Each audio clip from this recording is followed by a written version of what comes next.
My mother didn't lower her voice when she said it. She thought I'd already hung up. Natalie gave that money freely. Madison's the one who actually needs it. Then a small laugh, the kind she saved for things that pleased her.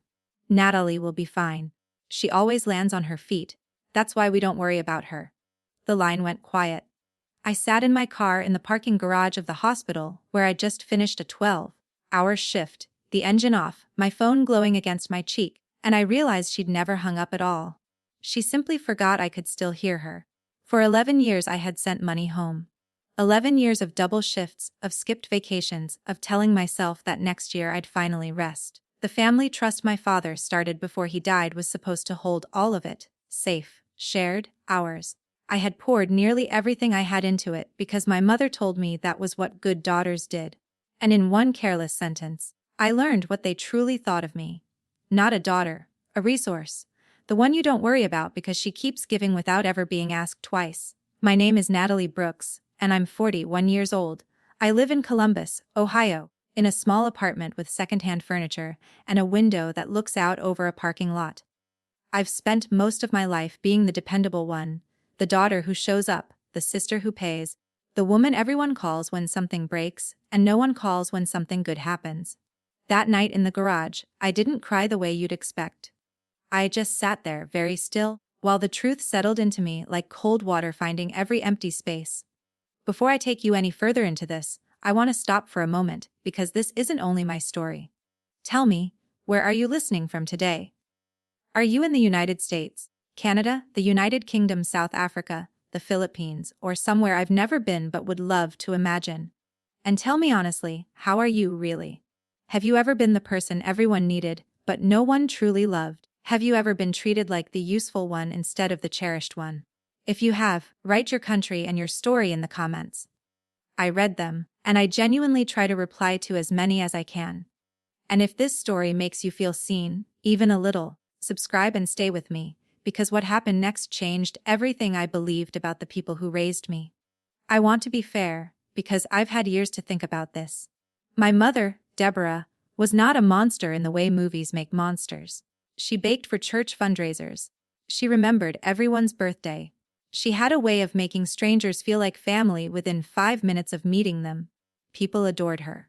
And maybe that's the cruelest part, because the woman everyone praised in public was the same woman who could, in private, decide which of her daughters was worth worrying about and which one was simply useful. My sister Madison was the one she worried about. Madison, who had a gift for needing things at exactly the right moment. Madison, who could cry on cue and turn any conversation back to her own wounds. I had spent my whole life believing that if I just gave enough, did enough, sacrificed enough, I would finally be loved the way she was. That night, sitting in the dark with the dashboard clock ticking toward midnight, I finally understood that the math had never been in my favor. The more I gave, the more invisible I became. I started the engine eventually. I drove home through empty streets, past the diner where Madison once made me pay for her birthday dinner, and then told everyone she'd treated me. I climbed the stairs to my apartment, set my keys in the bowl by the door, and stood in my kitchen for a long time without turning on the lights. There was something my mother and Madison didn't know. Something I had almost forgotten myself until that night made me remember it. My father had not been a careless man. When he set up that trust, he left more than money behind. He left paperwork, the kind people sign and then never read again, the kind that sits in a drawer gathering dust until the day someone finally looks. I had a copy of it. The original copy, with his handwriting in the margins. I didn't know yet what it would mean. I only knew that, for the first time in 11 years, I wasn't going to give them what they wanted just because they expected it. I opened the drawer, took out the folder, and set it on the table under the kitchen light. And as I looked at my father's signature, I made myself a quiet promise. They had spent my whole life deciding who I was. Now I was going to find out for myself. I didn't sleep that night. I sat at my kitchen table until the sky behind the parking lot turned that pale, bruised gray that comes before sunrise, and I let myself remember things I had spent years politely refusing to look at. Memory is strange that way. You can keep a thing locked in a back room of your mind, and then one careless sentence from your mother cracks the door open.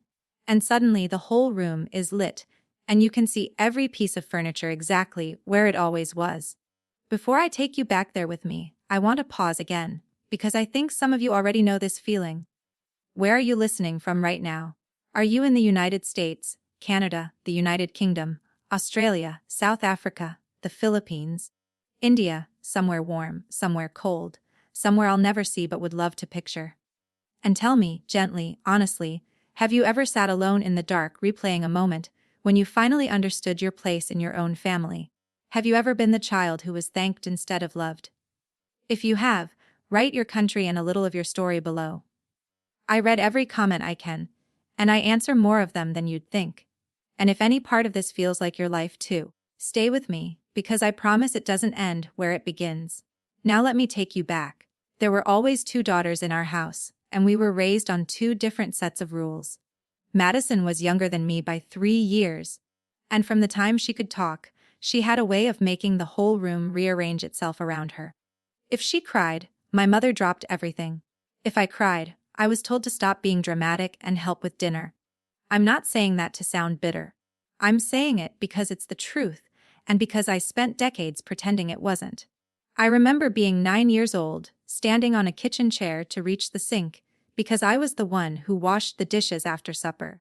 Madison sat at the table coloring, and when she spilled her juice across her drawing, my mother rushed over, lifted the paper carefully, and said, "Oh, sweetheart, don't worry, we'll make a new one."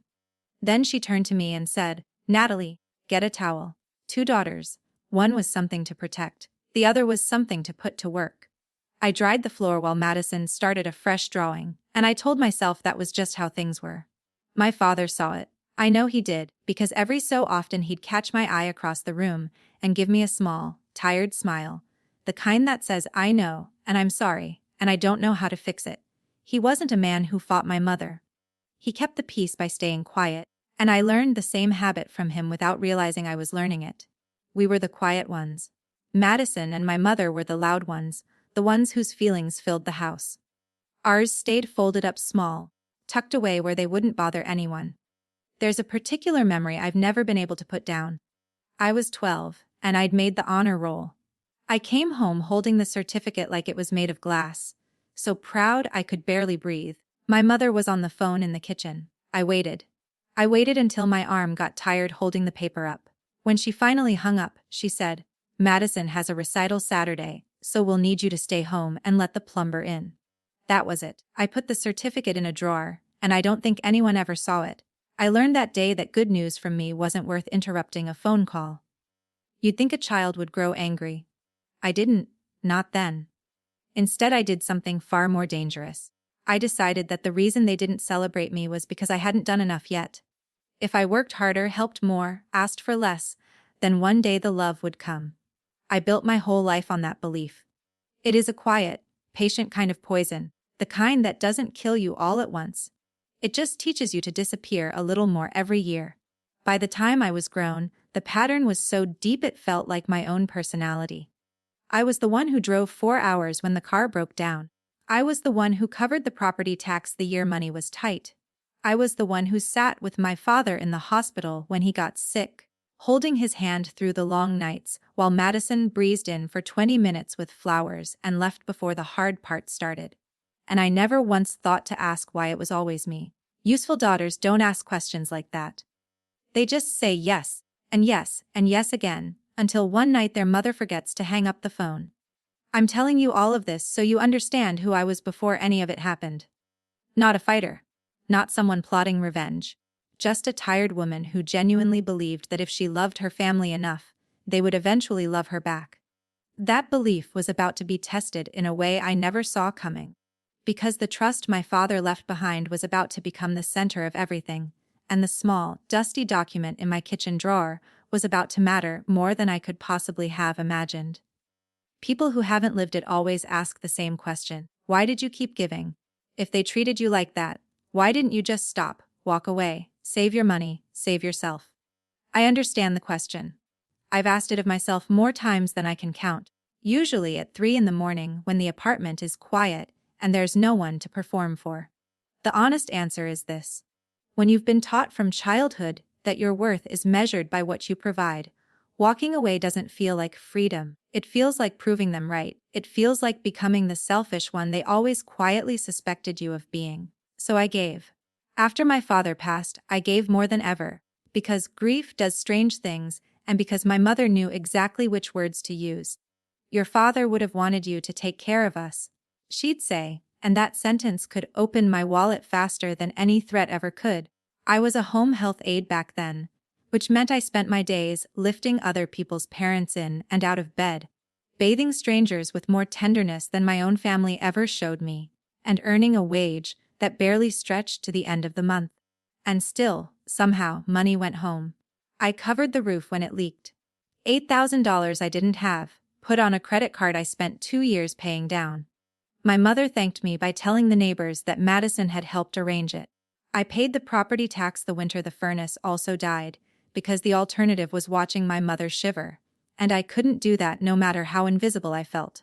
I bought Madison's children's school clothes. I paid for a car repair so Madison could get to a job she quit a month later. Each time I told myself it was love. Each time a small voice underneath asked whether love was supposed to feel this much like a bill that never stopped arriving. I want to be clear about something, because I know how this sounds. I wasn't rich. I wasn't a woman with money to spare playing the generous benefactor. I was barely keeping my own head above water, eating cheap, driving an old car, telling myself my turn would come. The contrast still stuns me when I lay it out plainly. Madison lived in a nicer place than I did, wore nicer clothes than I did, took vacations I could never have dreamed of, and somehow she was the one we all worried about, while I was the one quietly going without so the family could stay afloat. There was one place all of it was supposed to be safe, and that place was the trust. My father, for all his quietness, had been careful with the things that mattered. Before he got sick, he'd sat me down at the kitchen table, the same table I'd later spread that folder across, and he'd told me he was setting up a family trust. So nothing gets lost, he said, so no one fights, so whatever's left is shared fairly when I'm gone. He showed me the papers, he let me read them. He even made a few notes in the margin in his small, careful handwriting, and he gave me a copy to keep. Hold on to this, he told me, just in case anybody ever forgets what it says. At the time I thought he was being overly cautious, the way older people sometimes are about paperwork. I tucked the folder in a drawer and didn't think about it again for years. I trusted my mother. I trusted that the trust meant what my father said it meant. So when she asked me, after he died, to keep contributing to it, to help build it back up after the medical bills had drained so much, I said yes without a second thought. Of course I did. It was for all of us. That's what he'd wanted. I never read the new paperwork. That's the part I've had to forgive myself for, slowly, over a long time. When my mother handed me documents and said, "Sign here, it's just to keep the trust active," I signed. When she said the account needed updating, I trusted her. I was working 60-hour weeks and grieving my father, and I simply did not have the suspicion in me to imagine that my own mother would put something in front of me. That wasn't what she claimed. I had spent my whole life proving I was trustworthy. It never occurred to me to wonder whether the same was true of her. Somewhere in those years, a single document was signed that I never truly looked at. An amendment. A small change in language that I, in my exhaustion and my trust, didn't question. I remember the day vaguely, the way you remember 100 ordinary errands that blur together. My mother at her own kitchen table, a pen, a page turned face down except for the line where I signed, her voice warm and certain. "There. All done. Your father would be proud of you, Natalie." And I drove home feeling, for once, like maybe I'd done something right. I held on to my father's original folder all that time without understanding why it mattered. It just felt wrong to throw away something he'd asked me to keep.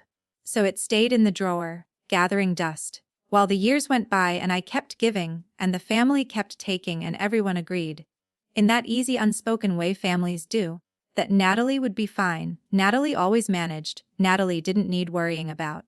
I didn't know yet that the trust I'd poured myself into had quietly stopped belonging to all of us. I didn't know that the warm afternoon at my mother's table had been a small, careful theft dressed up as love. All I knew, sitting in my dark kitchen that night with my father's handwriting under the light, was that for the first time, I wanted to read every word. Madison had a gift, and I say that without sarcasm, because it really was a kind of talent. She could walk into a room and within minutes have everyone leaning toward her like plants toward a window. She remembered the small things people loved to be asked about. She laughed at the right moments. She touched your arm when she spoke to you, just lightly, just enough to make you feel chosen. I used to watch her do it and feel something between admiration and ache, because I never learned that particular magic. I was the one in the kitchen washing the cups while Madison held the room. She came back into our lives in full force the year before everything unraveled. She'd been living 2 states away with a man whose name changed every time she told the story of why it ended. And then suddenly she was home, settling into our mother's house, filling it with that warmth of hers. My mother glowed. Madison's going through a hard time. She told me on the phone, the same sentence I'd heard my whole life, and I said the same thing I always said. Tell her I'm here if she needs anything. She did need things. She always did. But this time was different, though I couldn't have explained how at first. The old Madison asked for money for a car repair or a phone bill, small things, immediate things. This Madison asked questions. She asked them gently, wrapped in concern, but she asked. How much was in the trust now? Whether the house was paid off? What our father had actually left behind, and who had access to it? She framed it as wanting to help our mother manage things, and my mother, charmed as always, told her everything. I noticed, the way you notice a draft in a room before you find the open window. We were at our mother's one Sunday, and Madison was at the desk in the corner where the family papers were kept, flipping through a folder with the absent ease of someone who had every right to be there.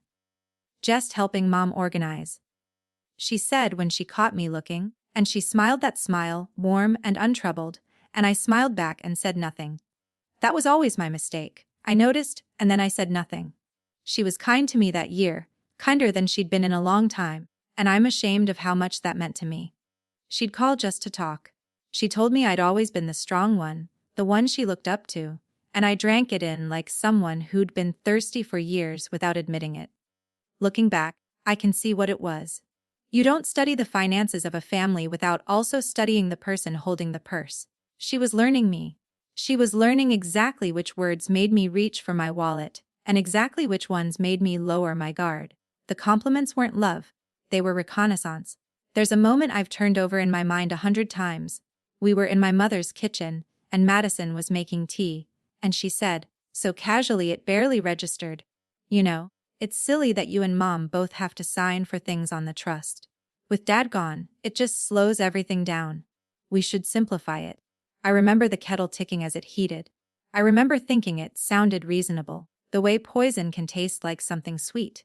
Mom and I will figure it out, she added, smiling, and she handed me a cup, and the subject moved on. Then a document went missing. I didn't realize it for a while. It was the original trust paperwork my mother kept in the desk, the matching copy to the one my father had given me. One Sunday it was there, the next it simply wasn't, and when I asked my mother where it had gone, she waved a vague hand. Oh, Madison's keeping the important papers organized now. It's all in one place. All in one place. In Madison's hands. I felt something cold move through me, and I told myself I was being paranoid, that grief was making me suspicious of my own sister. But I went home that night and I opened my own drawer and I checked, just to be sure, that my father's copy was still there. It was. His handwriting in the margins, his careful notes, his signature. I held it for a long time. I didn't fully understand yet why my hands were shaking. I only knew that Madison had spent a year smiling at me, while learning everything she needed to know, and that somewhere in our mother's house, the truth of what our father had wanted was now in the keeping of the one person who had the most reason to change it. I didn't confront her.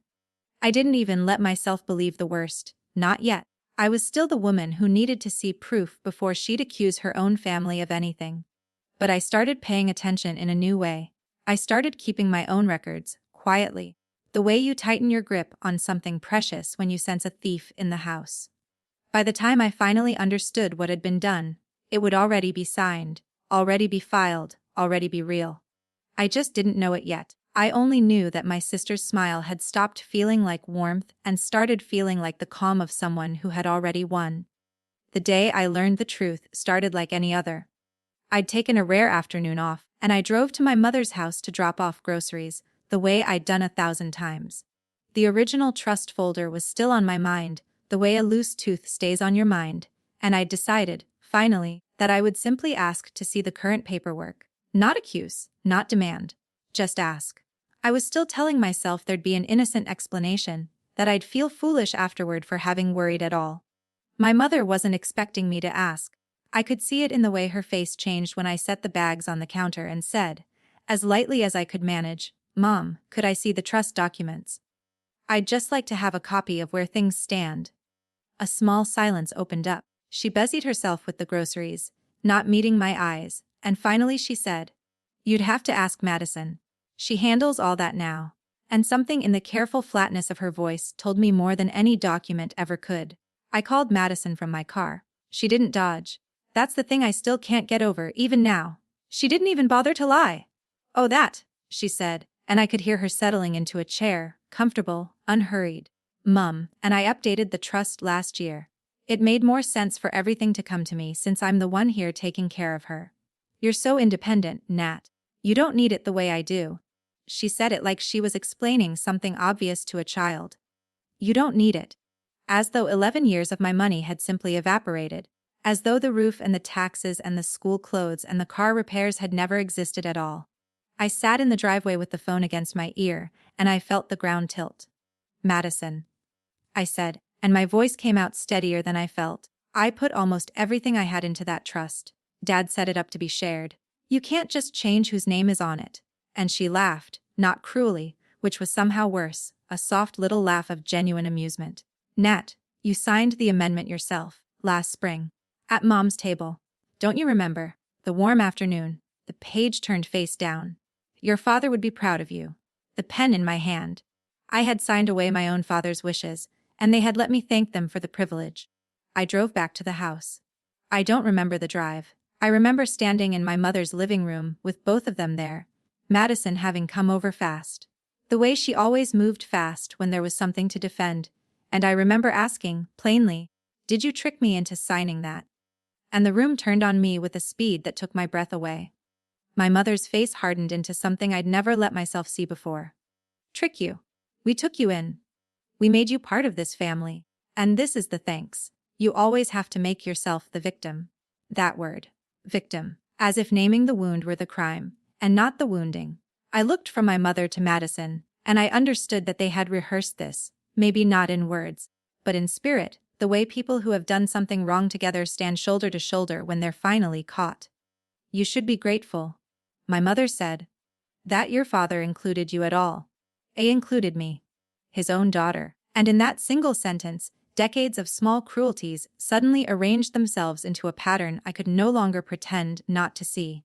Madison stepped in then, gentle, reasonable, the peacemaker she always played in front of an audience. "Nobody's trying to hurt you, Nat. We just made a practical decision. You're strong. You'll be fine. You're always fine." And there it was again, the family scripture, the line that had defined my entire life. "And Natalie will be fine. Natalie always lands on her feet." They had built that story about me precisely so they could take from me without guilt.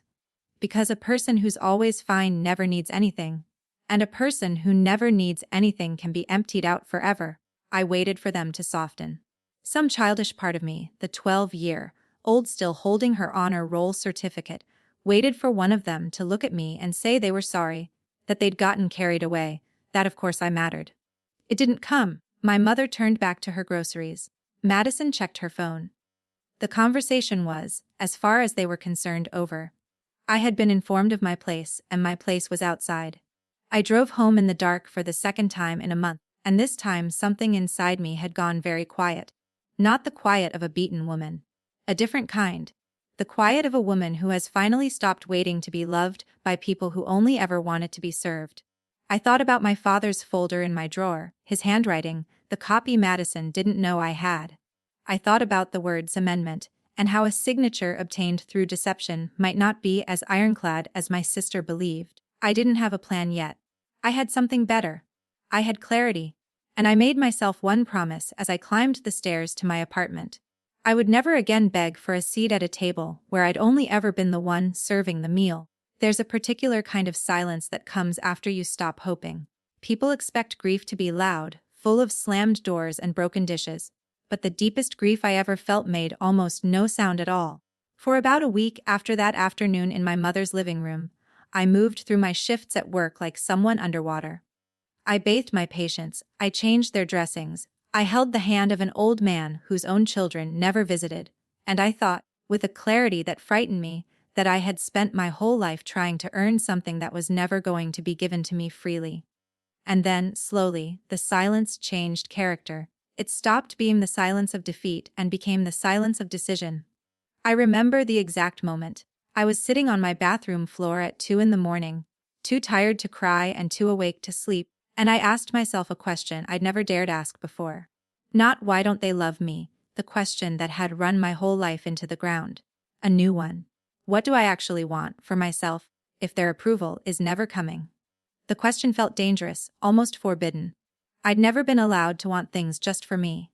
I didn't have an answer that night, but asking it cracked something open.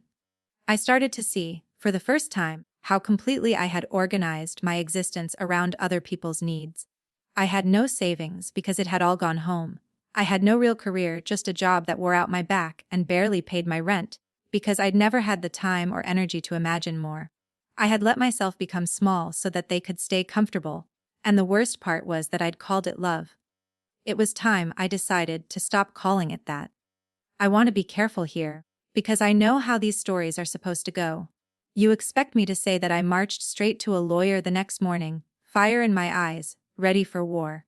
That isn't what happened, and it isn't how real life works. I was exhausted and nearly broke and deeply uncertain.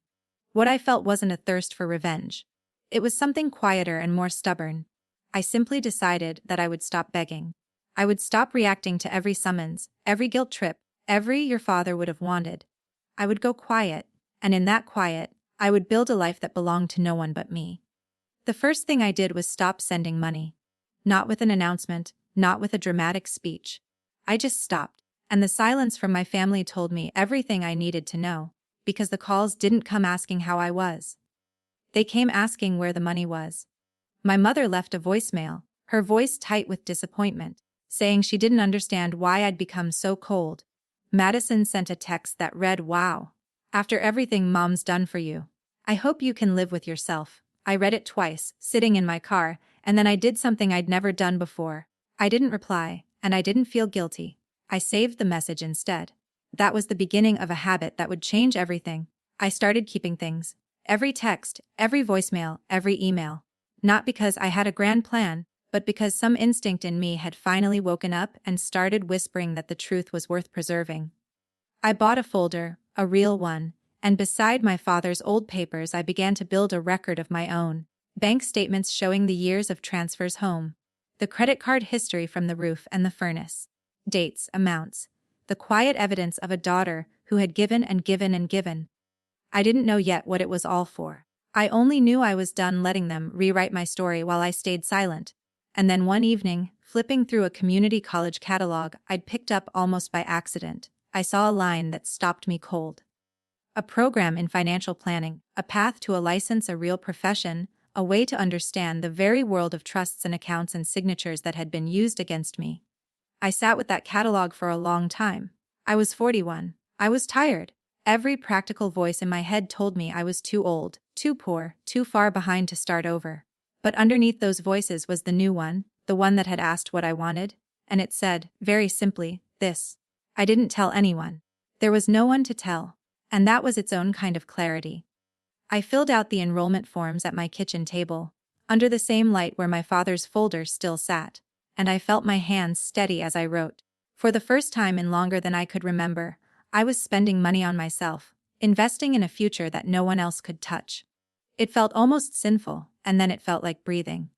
I had no idea that night that the path I was choosing would lead me directly back to the trust, to the amendment, to the careful theft my family had dressed up as practicality. I wasn't thinking about exposure or justice or the day they'd finally see what I'd become. I was just a tired woman deciding, at long last, to stop disappearing. But the seeds of everything that came later were planted in that quiet decision. They thought they'd written me out of the story. They had no idea I was about to learn how to read the whole thing. 2 years can change a person more than 2 decades sometimes do, if those 2 years are spent finally building something instead of giving it all away. I won't pretend it was easy. There were nights I fell asleep over my textbooks at the kitchen table, pen still in my hand, and mornings I went to my shift on 3 hours of sleep because I couldn't afford to quit the job that paid my rent while I studied for the one that would change my life. But I did it. Slowly, stubbornly, the way I'd done everything, except this time the giving was to myself. The work suited me in a way nothing ever had. All those years of being the dependable one, the careful one, the woman who kept records and noticed details, turned out to be exactly the temperament the field rewarded. I understood money the way I understood people, by paying close attention to what was said and what was carefully left unsaid. I passed my exams. I earned my license. And one ordinary Tuesday I walked into a small firm in a quiet office park outside Columbus, sat down at a desk that was mine, and realized I had become someone my family would not have recognized. My clients were ordinary people, mostly. Widows trying to understand what their husbands had left behind. Couples frightened of the future. Aging parents wanting to protect their children, and sometimes, quietly, to protect their children from each other. I was good with them, because I knew what it felt like to be confused and afraid, and at the mercy of people who understood the paperwork better than you did. I sat with them the way I'd once sat with patients and care, and I made sure they were never made small by their own ignorance the way I had been. I changed on the outside too, though that mattered least. I dressed differently, stood differently, spoke in rooms where once I'd have stayed quiet in the corner. But the real change was deeper. I had stopped flinching. For most of my life I'd carried a kind of permanent apology in my body, a readiness to make myself smaller the moment anyone needed room. That was gone. I'd replaced it with something my father would have recognized, I think. A quiet steadiness. The calm of a woman who finally knew her own worth and didn't need anyone to confirm it. My family didn't know any of this. We had barely spoken in 2 years. A stiff phone call on a holiday, a few cold messages, nothing more. They had no idea I'd gone back to school. As far as they were concerned, I was still the same Natalie, scraping by, lifting strangers in and out of bed, useful and forgettable, and I let them believe it. There's a power in being underestimated that I was only beginning to understand. While they pictured me struggling, I was sitting across from estate attorneys and trust officers every week, learning the architecture of exactly the kind of document that had been used to cut me out. That was the thing that crept up on me slowly. The more I learned, the more often my own family's betrayal drifted into my mind, not as an old wound but as a professional puzzle.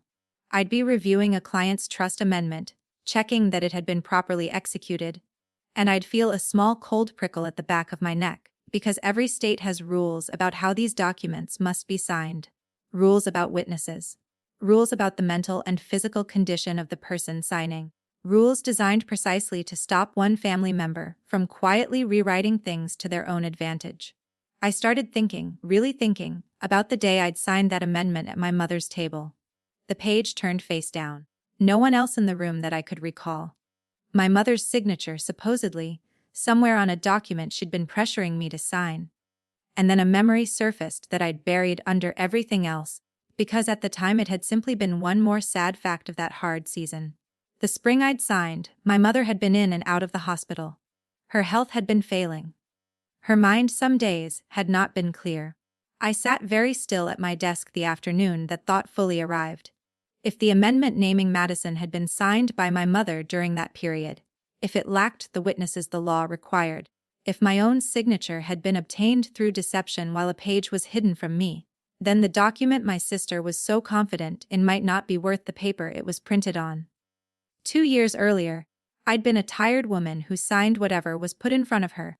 Now I was a licensed professional who knew exactly which questions to ask, and exactly which questions my family had hoped no one would ever think to ask. I didn't celebrate. I didn't even feel triumphant. What I felt was something steadier and more sobering, the weight of realizing that the thing that had broken me might also be the thing I now understood better than anyone. I had my father's original folder. I had 2 years of records of my own. And I had, for the first time, the knowledge to see what had really been done to me. Not through the eyes of a wounded daughter, but through the clear, unsentimental eyes of someone who read documents like these for a living. I knew I couldn't do it alone, though. Knowing something is wrong and proving it are 2 different rivers, And I needed someone who had crossed that second one many times. There was a man I'd come to know through my work, an estate attorney with a reputation for honesty and a way of cutting straight to the truth of a thing. I'd watched him untangle messes far worse than mine.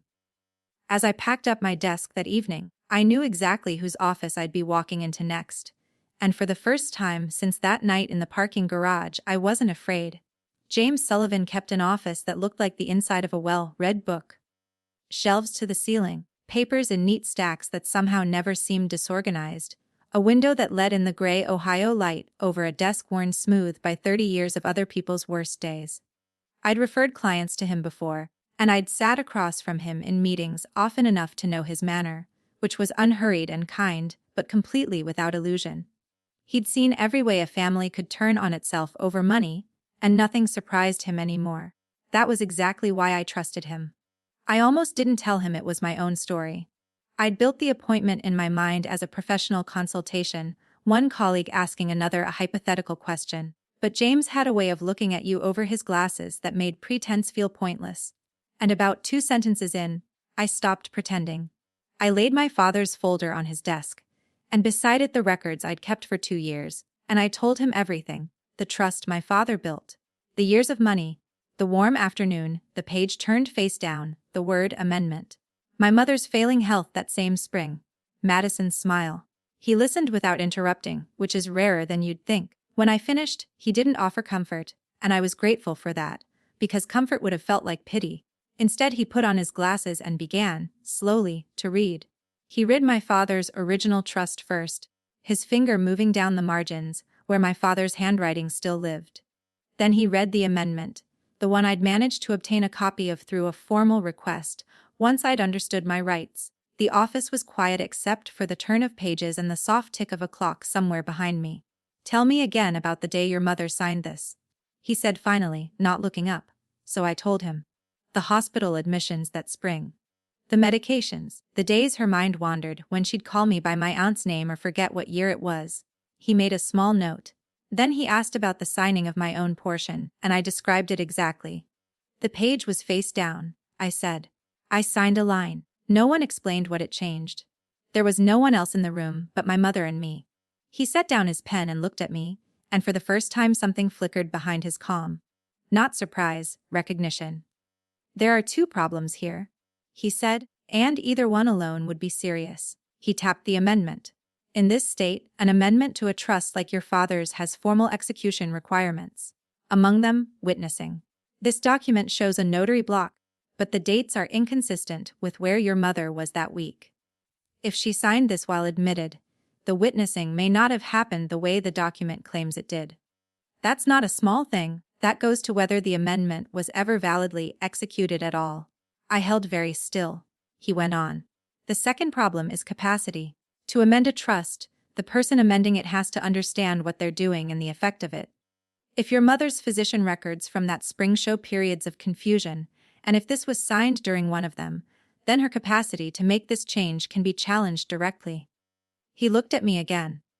"And there's your own signature, obtained, by your account through misrepresentation about what you were signing. That's a third thread. Any one of these is a loose stone. Together, Natalie, this isn't a wall. It's a wall with the mortar missing." I didn't cry, though I felt the pressure of it behind my eyes. What I felt most was something I hadn't felt in connection with my family in my entire life. I felt believed. Not pitied, not managed, not told I was being dramatic. Believed by a man who had no reason to flatter me and every reason to tell me the truth. "I'm not promising you anything," he added, because he was honest to the bone. "These things take work. We'd need the medical records, the notary's log, the original trust authenticated, your transaction history documented properly. But you've already done more of that than most people ever do." He nodded at my folder. "You kept everything?" "My father told me to," I said. "Years ago." He said, "Hold on to this, just in case anybody ever forgets what it says." James was quiet for a moment, and then he gave a small, private smile. The smile of a man who has watched a great many people fail their own families, and is rarely lucky enough to watch one prepare to be saved by a parent's foresight. "Then your father," he said, "was a careful man. Let's not waste what he left you." We spent the next weeks building it properly, the way you lay bricks, one verified fact at a time. I requested my mother's medical records through the legal channels available to me. I had the original trust authenticated. I assembled my bank statements into a clean chronology, every transfer home, every emergency I'd covered, lined up against the dates. I gathered the texts and voicemails I'd saved, including Madison's own words admitting the change had been made, because you don't need it the way I do. James reviewed each piece, set it in its place, and slowly the file thickened into something quiet and undeniable. I wasn't in a hurry, and neither was he. He warned me that confronting the family directly, demanding they undo it, would only let Madison destroy documents and coach our mother's memory. Let it stay quiet, he said. Let them keep believing they've won. The day this matters, you want every piece already in your hands. So I said nothing. I went to work, I sat with my clients, I let my family go on picturing the tired, forgettable Natalie they'd always known. And in James Sullivan's office, in a folder that grew heavier each week, the truth waited patiently for the day it would finally be read aloud. My mother died on a Thursday in late October. I learned it not from Madison, but from a cousin who assumed I already knew, which told me everything about where I still stood in the family. Natalie, I'm so sorry about your mom, she said on the phone, and there was a long, terrible pause while I understood what she was telling me, and she understood that I hadn't been told. My mother had been gone 2 days. No one had thought to call the daughter who'd paid for the roof over her head. Grief is a complicated thing when it's tangled up with betrayal. I want to be honest with you, because I think some of you know exactly what I mean. I cried for my mother. Not for the woman who'd called me cold and ungrateful, but for the mother I'd spent my whole childhood trying to earn, the one who existed mostly in my hoping. I cried for the apology I would now never receive, the moment of being truly seen that I'd waited 43 years for, and would have to learn to live without. You can mourn someone and still know they wronged you. Both things sat in my chest that week, side by side, neither one canceling the other. The funeral was Madison's production, of course. She wore black beautifully and wept on cue and accepted condolences like a queen receiving her subjects. People told her how strong she was, how devoted she'd been, how lucky our mother had been to have her. I stood toward the back, in a plain dark dress, and I watched my sister perform the role of the grieving caretaker daughter, and I felt the old familiar smallness try to creep back in. You're always fine, Natalie. You don't need worrying about. I let it pass through me and out. I was not the woman who'd believed that anymore. A few people found their way to me afterward. An old neighbor took my hand and said, quietly, your mother told me once that you paid for the new roof. She said it like it was Madison, but I always knew. A great aunt held my arm and murmured that she'd never understood how the family treated me, that my father would have hated it. Small things. Quiet acknowledgments slipped to me in the margins of a day that belonged, officially, to Madison. I tucked each one away. I was, after all, a woman who kept things. The call about the reading came 10 days later, and it didn't come from Madison either. It came from a law office, a formal voice on the phone informing me that as a named party in the affairs of the late Deborah Brooks, my presence was requested at the reading of the will and the review of the family trust. I stood in my kitchen holding the phone, and I felt my heart go very still and very steady at once. A named party. They couldn't keep me out of this one. The law required my chair at the table, the one table they'd spent my whole life trying to clear me from. I called James that same afternoon. He'd been expecting it, in the patient way he expected everything. This is the day, he said simply. Everyone will be in one room. Madison will be confident, because she believes the amendment makes her the sole beneficiary, and she has no reason to think you know any different. He paused. Bring the file. All of it. But don't show your hand the moment you walk in. Let them read what they think is the truth first. Let the room hear it. Then we set the record straight, with the documents in front of everyone. I understood. The contrast was the point. Their version, then mine. I asked him whether he was certain, whether, after all the months of building it brick by brick, the file truly held. He didn't give me empty reassurance, because that was not his way. I've practiced this for 30 years, he said.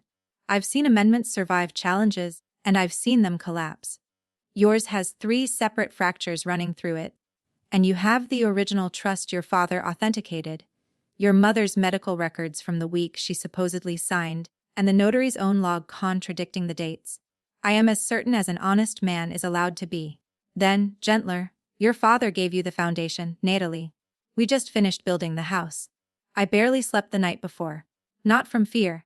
Exactly, but from the strange weight of knowing that everything I'd endured was about to meet everything I'd become, in a single room, in front of the family that had written me off. I laid out my clothes. I checked the folder a dozen times, though I knew every page in it.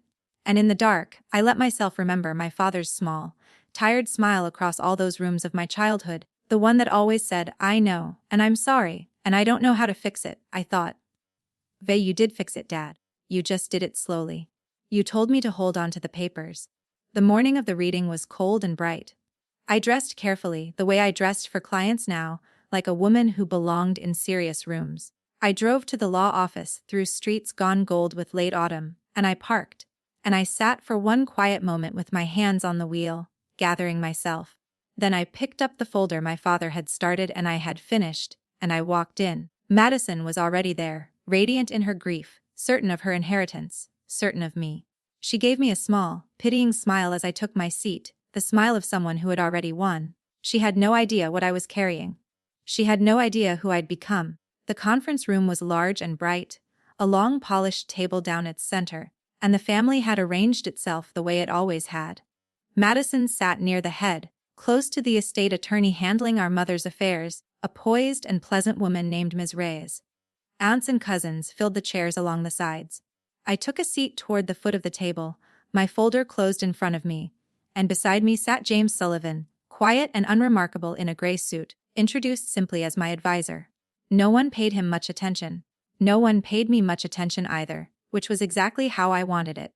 Miss Reyes began with the will, the smaller matter, dividing my mother's modest personal belongings. Then she moved to the trust, and I watched Madison sit up straighter, watched the small, contained smile settle onto her face. The family trust, Ms. Reyes read, as amended, names Madison Brooks as the sole beneficiary. A soft murmur moved around the table. Madison let out a breath, her eyes shining, and she reached over to squeeze a cousin's hand. "Mom wanted it this way," she said softly, to no one and everyone. She knew I was the one who stayed. I let it sit. I let the room absorb her version, the way James had told me to. And then, when Ms. Reyes asked if there were any questions, I opened my folder. "I have one," I said. My voice came out calm and clear, and several heads turned, surprised that I'd spoken at all. Madison's smile thinned. "Natalie," she said, with the patient warmth she always wore in front of an audience, "I know this is hard. But Mom made her wishes very clear. Maybe we don't need to make today harder than it already is." "I agree we should be clear," I said. "That's exactly why I'd like to understand how this amendment was executed." I turned to Ms. Reyes, not to Madison, because I had learned that you speak to the person who can act, not the person performing. "The amendment is dated the third week of last spring. Could you confirm that date from your copy?"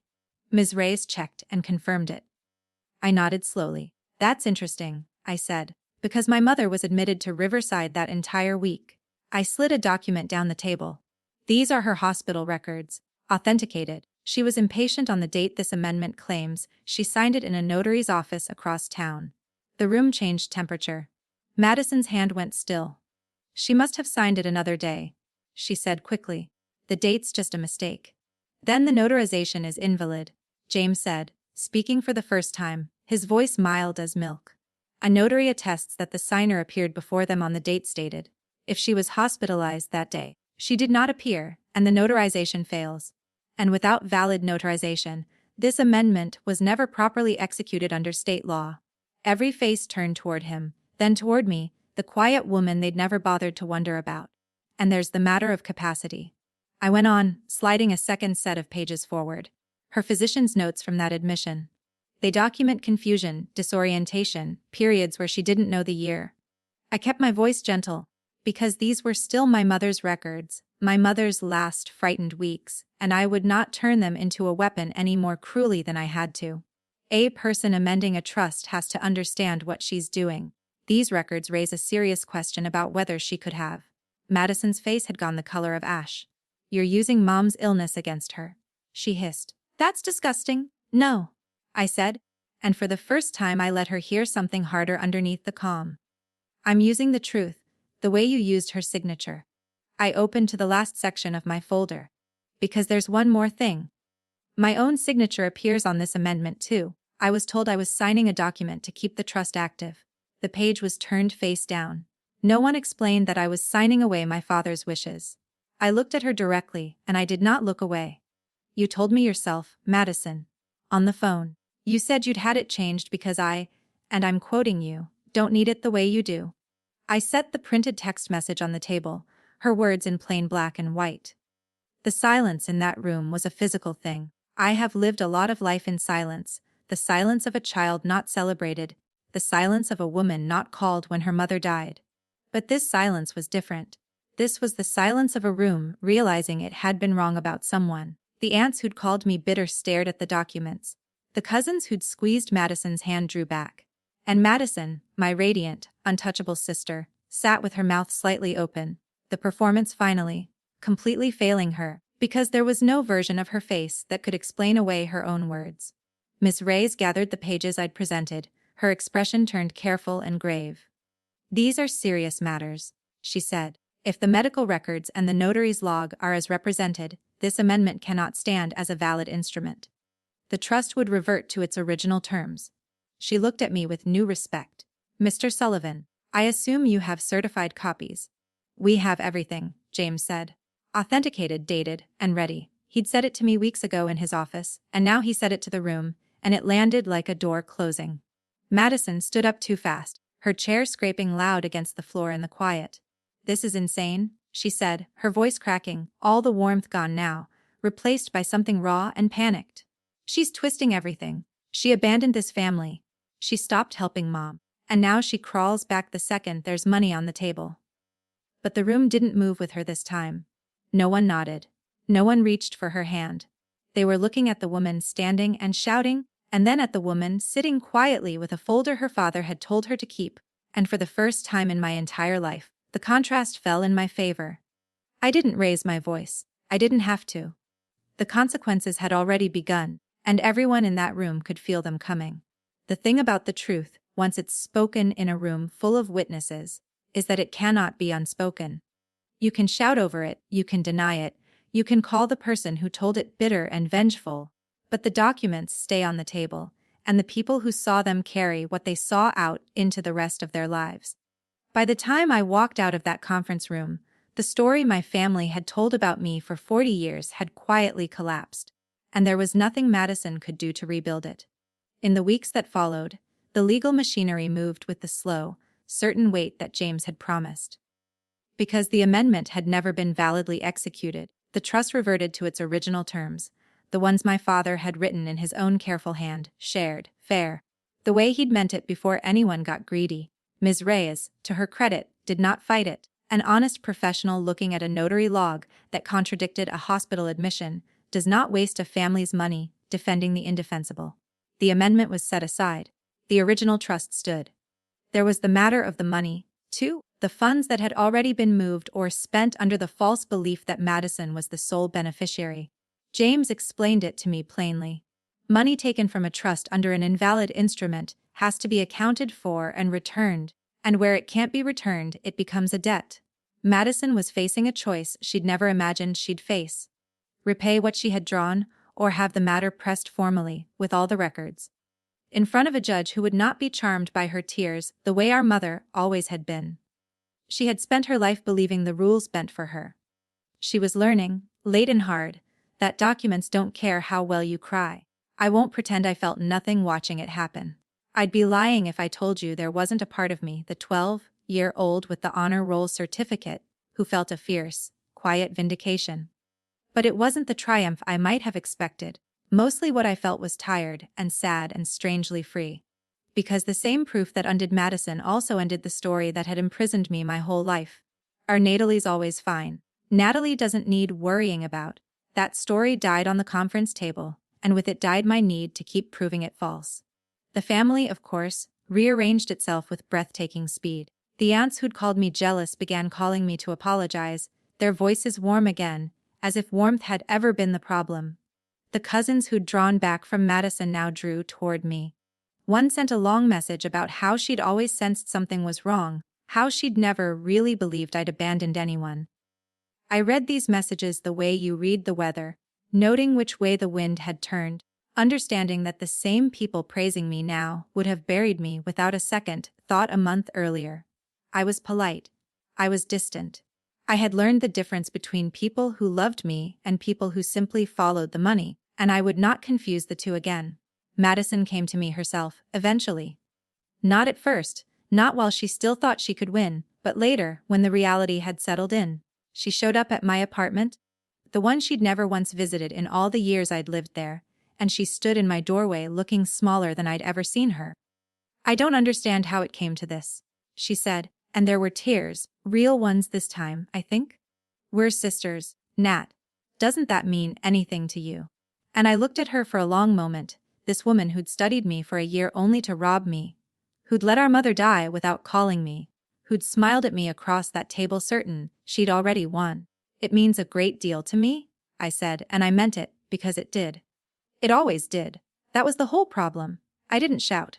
I didn't list her sins. I'd spent 2 years learning to speak from steadiness instead of wounds, and I wasn't going to abandon that now, not even for the satisfaction it might have given me. "You needed me to be fine so you could keep taking. I'm done being fine for your convenience, Madison. The trust goes back to what Dad wanted." That's not revenge. That's just the truth finally getting a turn to speak. She asked if I could forgive her, and I told her the most honest thing I had. Maybe, someday. Forgiveness is something I'll work out for my own sake, not yours. But forgiveness doesn't mean I hand you the knife again. I stepped back from the door. "Take care of yourself. I hope you find a way to need people that doesn't require destroying them." And I closed the door, gently, not in anger, and I stood on the other side of it and listened to her footsteps go down the stairs, and I felt the strangest thing. Not loss, release.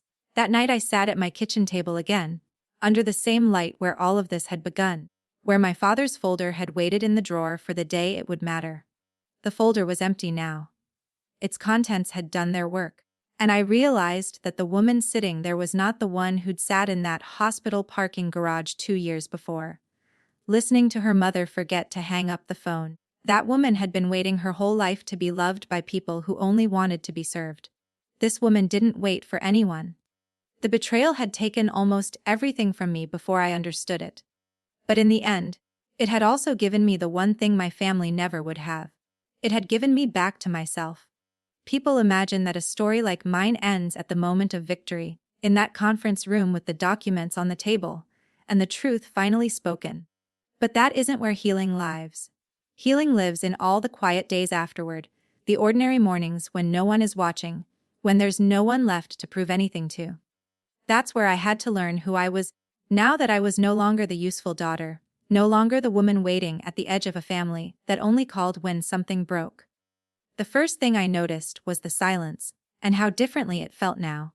For so long, silence from my family had meant I'd failed to be needed. Now it simply meant peace. My evenings became mine. I'd come home from the firm, make a proper dinner instead of whatever was cheapest, and sit by my window watching the light change over the parking lot I used to find so bleak. It didn't look bleak anymore. It just looked like home, the home of a woman who paid her own way and owed no apology for it. I want to tell you about the people who stayed, because they matter more to this story than the ones who left. James Sullivan and I became real friends, the unlikely kind that life hands you when you least expect it. He'd call sometimes just to ask how I was, and over coffee he'd tell me about his own family, the ones he'd lost and the ones he'd chosen. "Blood makes you related," he told me once, stirring his coffee. "But it doesn't make you family. Family is who shows up when there's nothing in it for them." I've never forgotten that. It rearranged something in me. There were others. The old neighbor who'd known all along that I'd paid for the roof, who became someone I checked on every week. A few colleagues who'd become true friends. And, in time, my clients, those frightened widows and worried parents, who taught me as much as I taught them. I'd sit across from a woman terrified of a future she didn't understand, and I'd see myself in her, the woman I'd been in that parking garage, and I'd guide her through it gently. That, I came to understand, was the real inheritance. Not the trust money. The chance to be, for someone else, the steady person I'd never had. I think often about the contrast between the family I was born into and the family I built. The one I was born into measured my worth by what I gave and discarded me the moment I stopped giving. The one I built measures nothing at all. They simply show up, and let me show up for them, and ask for nothing but honesty in return. For most of my life I believed that the family you're given is the family you're stuck with. That love had to be earned through endless sacrifice. I know now that love freely given is the only kind worth having, and that I'd spent 40 years paying for a counterfeit. I did forgive Madison, eventually, though not in the way she wanted. I didn't reopen the door. Forgiveness, I learned, isn't a gift you hand to the person who hurt you so they can hurt you again. It's something you do quietly, for yourself, so the weight stops living in your chest. I forgave her the way you set down a heavy bag you've carried so long you forgot it was optional. I wish her no harm. I simply wish her elsewhere, far from the life I've finally built clean and safe and mine. The woman I became is someone the girl on that kitchen chair, washing dishes while her sister was protected, could never have imagined. She is calm. She is certain. She doesn't shrink when she enters a room, and she doesn't bleed herself dry trying to be loved. She kept her father's folder long after it was empty, not because she needed it anymore, but because it reminded her of the one person who'd seen her clearly and quietly tried to protect her across all the years.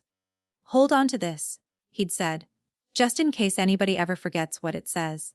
He'd been talking about more than paperwork. He'd been talking about me. He'd told me to remember who I was, in case the rest of them tried to make me forget. So that's my story. The betrayal that broke me became the door I walked through to find myself. I lost the family I was born into. And I grieve that, honestly, the way you grieve any death of a hope you carried too long. But I gained something they could never have given me. I gained a life that belongs entirely to me, and a family that chose me the way I learned, finally, to choose myself.